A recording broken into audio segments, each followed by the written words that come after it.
तो अब हम पढ़ने जा रहे हैं प्रधानमंत्री वन बंधु कल्याण योजना के बारे में। देखो, प्रधानमंत्री वन बंधु एक अम्ब्रेला स्कीम है, ठीक है। इसके अंदर कई सारे कंपोनेंट्स हैं, जिसका जिसका मेन ऑब्जेक्टिव क्या है कि शेड्यूल ट्राइब तक कई सारे बेनिफिट्स पहुंचाना, ठीक है। ये स्कीम कब आया था? ये स्कीम आया था 2014 में, 2014 में ये स्कीम आया था, ठीक है। Nodal ministry ministry of tribal affair, ministry of tribal affair, ठीक है। बेसिक एम का है, बेसिक एम क्या है? Holistic development of tribal communities, ठीक है। अब देखो 2014 में आया था, 2021-22 लेकर 2025-26 तक फिर से इस स्कीम को रिन्यू कर दिया गया है। ये जो ईयर है ना, ये फाइनेंस कमीशन 15 का ईयर है, ठीक है। तो याद रखना है इसको।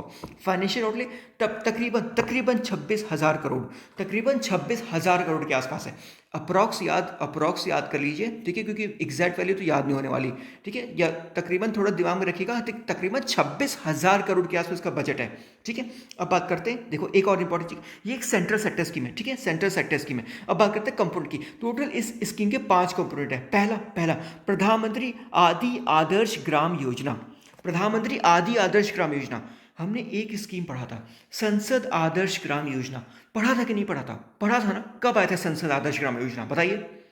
2014 में था। 2014 से लेकर 2019 तक टारगेट क्या था कि कम से कम तीन आदर्श ग्राम बनाना 2019 तक, और 2019 से लेकर 2024 तक क्या टारगेट है?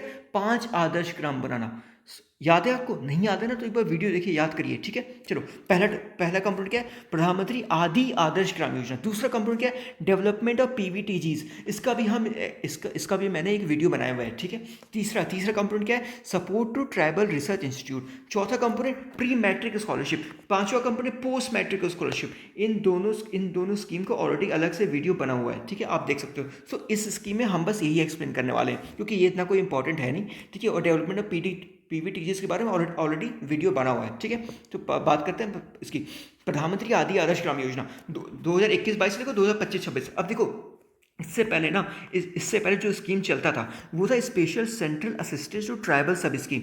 इसको 2021 में नाम बदल के प्रधानमंत्री आदि आदर्श ग्राम योजना रख दिया गया है, ठीक है। अच्छा, एक बात बताइए, special central assistance to tribal sub scheme, एक स्कीम हमने पढ़ा था, याद है? एक स्कीम पढ़ा जिसका नाम प्रधानमंत्री अजय अनुसूचित जाति अभ्युदय योजना पढ़ा था। उसमें एक कंपोनेंट था special central assistance to schedule caste. याद आ रहा है? उसमें कुछ अपडेट आया था कि विलेज का पहले क्या था कि 50% अगर विलेज में शेड्यूल कास्ट है तो उसमें असिस्टेंट प्रोवाइड किया जाएगा। लेकिन अब अपडेट में क्या है कि अब जो अगर 40% शेड्यूल कास्ट की पॉपुलेशन ना किसी विलेज में, तब भी असिस्टेंट प्रोवाइड किया जाएगा। याद है आपको? नहीं याद है तो देखिए, याद करिए, ठीक है। बहुत इंपॉर्टेंट स्कीम है। अब बात करते हैं इसकी। देखो, इसमें अभी कोई चीज़ नहीं हुआ है। इसका मतलब ये है ना कि अगर किसी विलेज में किसी विलेज में अगर 50% आबादी अगर शेड्यूल ट्राइब की है तो इस स्कीम के द्वारा इसको असिस्टेंट प्रोवाइड किया जाएगा,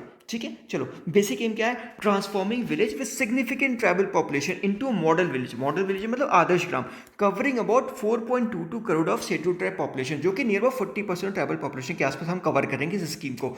बेसिक किन विलेज को लिया जाएगा? जहां पे एटलीस्ट 50% ट्राइबल पॉपुलेशन हो और 500 शेड्यूल ट्राइब हो, ठीक है। 50% ट्राइबल पॉपुलेशन हो, ठीक है। चलो, फंड कितना प्रोवाइड करेंगे हम लोग? तकरीबन 20 लाख रुपए पर विलेज।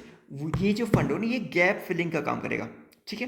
तकरीबन 20 लाख रुपए प्रति विलेज, 20 लाख पर विलेज, ठीक है। और इस स्कीम में और कुछ खास नहीं है इस स्कीम में, ठीक है। ईयर याद रखिएगा, फाइनेंशियल आउटले याद रखिएगा, कंपोनेंट याद रखिएगा, बाकी और कुछ स्कीम में इंपॉर्टेंट नहीं है, ठीक है। चलिए, थैंक यू।